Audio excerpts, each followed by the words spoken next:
Bem, então, na aula que eu disponibilizei para vocês, né, que está lá no YouTube, a aula passada, nós falamos sobre diagramas termodinâmicos e como obter esses diagramas termodinâmicos, mais precisamente as coordenadas deles, né, as coordenadas x e y, baseado num diagrama de referência, que no nosso caso é o diagrama de Clapeyron, né, ou como o Archimedes chama aí, Clapeyron.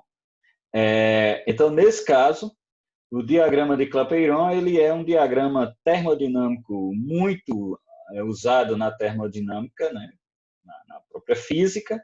E no caso da termodinâmica da atmosfera, a gente tem um problema de usar o diagrama de Clapeyron, que são as coordenadas.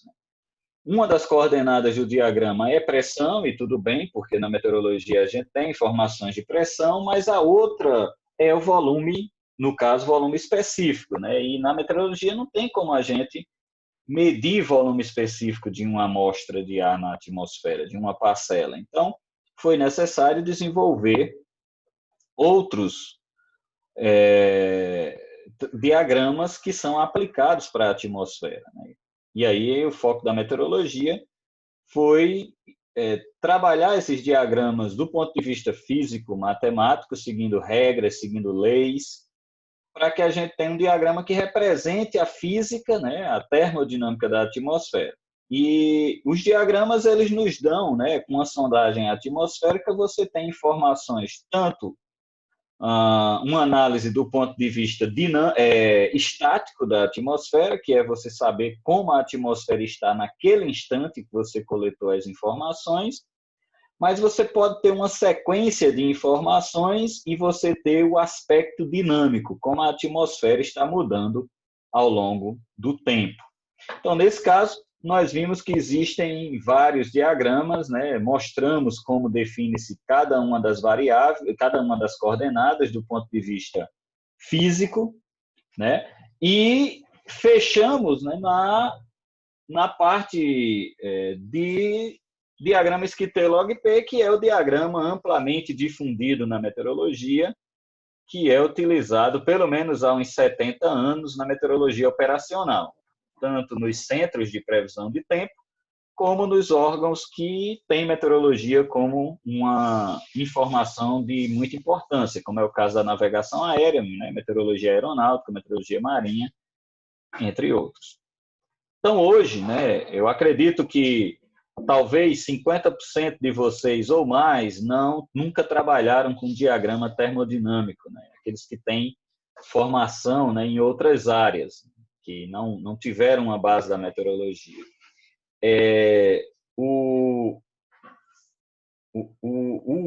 Will, você é físico, né, de formação? Não, professor, sou matemático de formação e mestre em meteorologia. Ah, ok. Você viu o diagrama termodinâmico no mestrado? Sim, sim, sim. Isso que eu tive na aula de sinótica com a professora Fedorova. Ok, Natália Fedorova. Você chegou a trabalhar com ele, com o diagrama? Eu fiz uns exercícios, né? Uns exercícios de sala de aula, mas não cheguei a utilizar na minha dissertação, não. Aham, ok.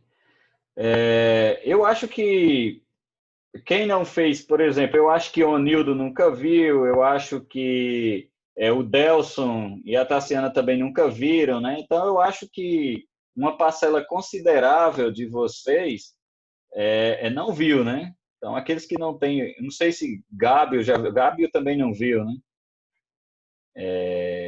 Então, assim, eu estou vendo algumas pessoas aqui que não viram, né? Eu sei que os que vieram da meteorologia, pelo menos na formação, no nosso curso aqui, o Anildo com certeza não, é verdade.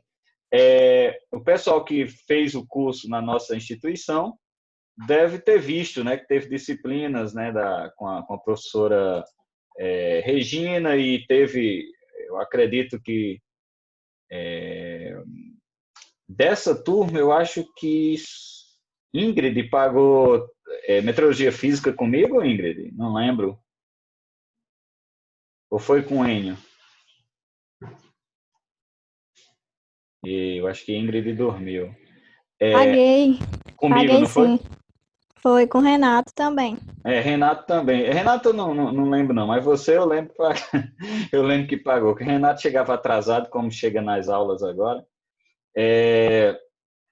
Mas veja só, o pessoal que está no curso de meteorologia aqui da UFCG, ele já tem esse contato com o diagrama, por mais que é um contato incipiente, porque a gente não tem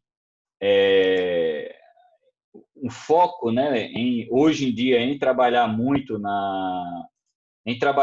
com a termodinâmica, com a parte de diagramas no curso, né? Você tem a parte prática com a professora Regina, vê um pouco, né, do diagrama no curso de meteorologia física, mas acaba não explorando muito, porque hoje em dia o diagrama ele é totalmente um aplicativo de celular ou um programa de computador. Então, quase ninguém tem mais acesso ao diagrama impresso, né? O diagrama impresso ele é muito mais uma forma de apresentar para o aluno a evolução do conhecimento referente a diagramas termodinâmicos. Mas hoje em dia já existem aplicativos que fazem todo esse tipo de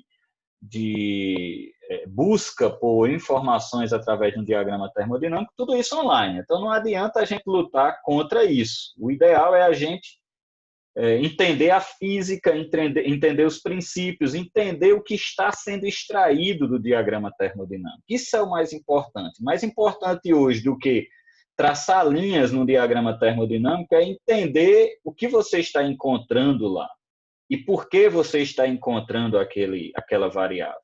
Então, isso é muito importante. Por isso que eu quero meio que trazer esse desafio para vocês. É capaz de ter até meteorologista que usou diagrama termodinâmico, mas mesmo assim, de um ponto de vista mais mecânico, mais técnico. E eu quero que vocês façam uma reflexão física por trás do que você está fazendo lá. Ok? Então, vamos lá. Então, o diagrama que a gente vai focar hoje é o diagrama SQT-LogP, do ponto de vista mais prático, né? Na aula passada, né, a aula que está lá no YouTube, nós falamos sobre os outros diagramas e também o SQT-LogP, mas por que as variáveis, né? Por que as coordenadas? Hoje a gente vai explorar, tendo o diagrama em mãos, o que ele quer nos mostrar, né? Então, o diagrama ele é amplamente utilizado, né? Já falei para vocês, por mais de 70, né? Aqui tem 50, mas eu estava fazendo os cálculos, é mais de 70 anos que tem sido utilizado na meteorologia operacional. Ele é utilizado para plotar perfis verticais da atmosfera, né? Obtido por uma sondagem. Essa sondagem pode ser por uma radiosonda, hoje pode ser por sensoriamento remoto.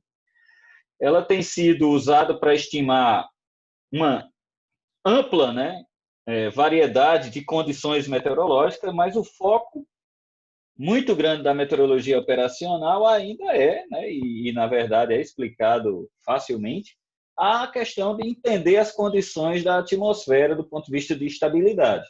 Saber se uma atmosfera está estável, instável ou neutra. Né? Então, o nome SQT-LogP está relacionado às características desse diagrama, né? O SQT, como eu falei na aula passada, se refere às isotermas serem inclinadas, por isso que skew significa inclinado em inglês. E log-P porque a pressão ela decresce de forma logarítmica, né, com a altitude. Então, isso explica o nome do diagrama. No diagrama, as linhas horizontais são as linhas de mesmo valor de pressão, ou seja, são as isóbaras. Depende de diagrama para diagrama, né? Tem diagrama que tem de 50 em 50 hectopascais, tem diagrama que tem, nesse exemplo aqui, está de 100 em 100 hectopascais, representado, mas se você olhar entre um e outro tem uma linha, então, nesse caso, 50 50, então, é importante você buscar essa informação no primeiro momento, já olhando para o diagrama, você identificar a que nível de pressão cada uma daquelas isóbaras representa. As linhas inclinadas são as isotermas, né? As linhas de temperatura constante, né? Elas são linhas sólidas. Aqui elas estão inclinadas, mas via de regra você vai pegar um diagrama em preto e branco, né? E lá as linhas não vão estar coloridas para você identificar muito facilmente. Eu estou colocando aqui colorida para poder facilitar o processo, né, de ensino-aprendizagem. Mas o diagrama, você vai encontrar um diagrama que o que vai diferenciar é você entender o formato de cada linha e, baseado nisso, você identificar o que cada linha representa no diagrama. Nesse caso, as isotermas estão separadas de 10 em 10 graus e variando de 40 a menos 40. Essas linhas nesse formato, né, linhas cheias nesse formato, né, que vocês estão vendo, são as linhas adiabáticas secas, né, difere um pouco das linhas adiabáticas saturadas, como é o caso, né, as adiabáticas saturadas elas já têm esse formato mais linhas pontilhadas e não seguem um padrão bem definido como essas linhas adiabáticas secas, né, que você vê que basicamente são quase que equidistantes e têm o mesmo formato. As adiabáticas saturadas, né, as adiabáticas úmidas também, recebe esse nome em alguns momentos, elas variam, porque depende da faixa de temperatura e tem toda uma física por trás para mostrar esse caminho que a adiabática saturada representa para cada faixa de temperatura. Então, as adiabáticas saturadas elas têm esse comportamento no diagrama SKIL-T-Log-P. E essas linhas que não são iguais às linhas de temperatura, ou seja, não são iguais às isotermas, mas têm um comportamento inclinado, são as linhas de razão de mistura de saturação. Então, elas vão representar, né, esses valores constantes da capacidade daquela atmosfera receber vapor de água, até onde ela pode receber vapor de água. Então, elas têm esse formato inclinado, não seguem uma equidistância, né, vê que elas variam de região para região, lógico, depende da faixa de temperatura que a atmosfera está submetida, e com isso você tem a representação das linhas de razão de mistura. Um diagrama termodinâmico ele vai aparecer mais ou menos nesse formato, né? Não está muito nítido para vocês, mas eu vou mostrar daqui a pouco. Mas o que eu quero mostrar, na verdade, não é o diagrama, mas mostrar que o que você vai ter num plot vertical de uma sondagem da atmosfera são linhas desse tipo, né? Comportamentos em que você tem, para cada nível da atmosfera em questão, você tem um par de informações, né? Você tem a temperatura do ar e a temperatura do ponto de orvalho associado, e esse par de informações ele vai sendo plotado para cada nível de pressão. E à medida que você plota, você vai tendo o comportamento vertical dessa atmosfera. E aí, baseado nisso, o meteorologista, devido à sua experiência de formação, ele vai saber, já de cara, dar algumas informações diretas para o espectador, ou seja, a pessoa que está esperando dele, da sua habilidade, da sua formação, a extração de informações físicas, né, informações pertinentes da meteorologia, extraídas a partir desse diagrama, simplesmente olhando o perfil vertical dessas duas linhas, a linha de temperatura e a linha de temperatura do ponto de orvalho. Essas informações elas podem ser muito úteis já de antemão para a definição do que está acontecendo naquela atmosfera.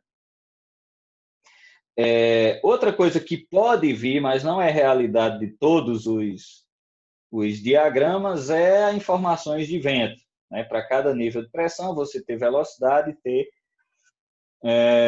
isso é uma variável muito importante, né? Principalmente para entender a dinâmica da atmosfera, mas não é realidade de todos os diagramas, né? De todas as sondagens. Né? Mas o que você precisa ter para poder definir variáveis que são determinantes para a identificação das condições de estabilidade da atmosfera são as temperaturas do ar e temperatura do ponto de orvalho, ou seja, a temperatura que aquele ar precisa alcançar para atingir, aquela parcela precisa alcançar para atingir a saturação. Então, o que pode ver, você pode ter num diagrama termodinâmico informações de como o vento se comporta em termos de velocidade, em termos de direção, né? Ou seja, te dá auxílio, né? Dá auxílio aos meteorologistas sobre o cisalhamento do vento, como é que o vento se comporta verticalmente. Isso é uma informação muito importante, mas não, como já disse, não é sempre disponível para os meteorologistas. Isso aí é para situações em que você tem uma medição da atmosfera muito mais robusta. E aqui está, né, antes que o nosso tempo do nosso primeiro momento de aula acabe, aqui está o nosso diagrama. Então, nas suas mãos, você recebe um diagrama desse tipo, né, em que você não tem diferença de cores, né, preto e branco, mas você tem diferenças de linhas, em que você tem aqui, lembrando, as linhas horizontais são as linhas, as isóbaras, as linhas inclinadas mais sólidas aqui são as isotermas, as linhas cheias nesse formato aqui que vocês estão vendo, mais curvilíneo, né, são linhas adiabáticas secas, e essas linhas mais ou menos na mesma direção, mais pontilhada, são as adiabáticas úmidas, né, as adiabáticas saturadas. E aqui, essas linhas que tendem a seguir o perfil das linhas de temperatura, ou seja, das isotermas mais pontilhadas, são as linhas de saturação, ou seja, de saturação daquela atmosfera, saturação, o máximo de vapor de água que aquela atmosfera pode armazenar naquelas condições. Isso vai variar de acordo com a temperatura. Então, se vocês observarem, essas são as informações básicas que vocês têm no diagrama Skill-T-Log-P. Essas são as isolinhas fundamentais para que você tenha um bom entendimento dos parâmetros, das informações físicas, né, importantes para o entendimento da estabilidade da atmosfera. Então, eu vou parar aqui nesse slide e a gente vai retomar em 3 minutinhos, só tempo da gente tomar um café ou uma água, mostrando, usando esse diagrama, como é que a gente pode extrair informações que a gente já viu lá atrás. Sim, a gente tem equações que a gente definiu lá atrás, e essas equações elas vão nos dar informações baseadas nelas sobre temperatura, ponto de orvalho, umidade relativa, razão de mistura, tudo isso tem equações para isso. Só que agora eu não tenho as equações em mãos. Eu tenho um diagrama termodinâmico e tenho uma sondagem da atmosfera. Então, com o diagrama termodinâmico e com a sondagem da atmosfera, sem nenhuma daquelas equações, eu tenho como extrair as informações termodinâmicas ou usando simplesmente o diagrama e as informações aerológicas, ou seja, as informações medidas verticalmente na atmosfera, ok? Na verdade, quem era para dar essa aula era a Luana, né, que falou lá no grupo de WhatsApp que ela está apta, extremamente capacitada já para explicar para a gente diagramas termodinâmicos, inclusive postou lá um monte de diagrama que ela vai compartilhar com vocês para aprenderem a usar, aqueles que ainda não aprenderam, aprenderem a usar de forma mais prática no dia a dia com os diagramas da coleção dela, ok?